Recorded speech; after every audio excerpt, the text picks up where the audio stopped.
311 nömrəli marşrut yolda saxlayıb şoförü düşüb, siqaret çəkir. Bu boyda da sərnişinlər qalıb baba burada. Sosial şəbəkələrdə yayılan görüntülər ictimai nəqliyyatda baş verən hadisəni gündəmə gətirdi. Belə ki, avtobusda sərnişin stop düyməsini bilmədən sıxıb. Bundan sonra sürücü avtobusu saxlayaraq nəqliyyat vasitəsindən enib və bir müddət fasilə verib. Bu vəziyyət sərnişinlərin narazılığına səbəb olub. Onlar baş verənləri lentə alaraq sosial şəbəkələrdə paylaşıblar. Bir şey də var ki, bax bu indi insandır, əsəbləşə bilər, hamımız insanıq, hamımız. Yəni yola vermək lazımdır, əgər ona görə düşübsə, düşməməlidir. Olur da uşaq olur, basır, yaşlı olur, əlini tutur, basır. Elə olanda yəni sakit, təmkinli reaksiya verir, yola verir sərnişinləri. Sürücü nə olur olsun, öz iş yerin orada atıb gedəməz. Çünki təkcə orada o yox, başqa vətəndaşlar da var. Bu stop məsələsi çox problemli məsələdir. Yəni ki, şoferlər də başa düşmək lazımdır. Yəni stopu basanda şofer bilir də, qabaqda rahat saxlayır maşını.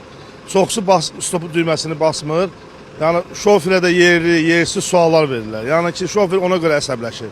Yəni o da bir insandır da, yəni onu da başa düşmək olar. Yox, əlbəttə sürücü səhvdir orada. O düzgün deyil, o hörmətsizlikdir, qalan sərnişinlərə hörmətsizdir. Bir növbədən ötəri o qədər əhalini zəd eləmək olmaz. Pis baxıram ona. Başıma gəlməyib, rastlaşmayıb. Amma olanda da olar, insandır da, səhvən də ola bilər, sıxsın. Amma saxlayırıq da. İctimai nəqliyyatda sərnişin tərəfindən stop düyməsini əgər bilmədən və ya səhvən sıxması qanunvericiliklə hər hansı bir məsuliyyətə səbəb olmur. Əgər stop düyməsini qəsdən və ya dəfələrlə və əsassız şəkildə sıxaraq marşrutun hərəkətinə mane olursa, bu halda onun əməlində İnzibati Xətalar Məcəlləsinin 510-cu maddəsinə xırda xuliqanlıq hərəkətləri kimi qiymətləndirilə bilər və həmin şəxsi 50 manatdan 100 manata qədər cərimə, işin hallarına görə həmin şəxsə 15 günədək müddətə inzibati həbs də tətbiq edilə bilər.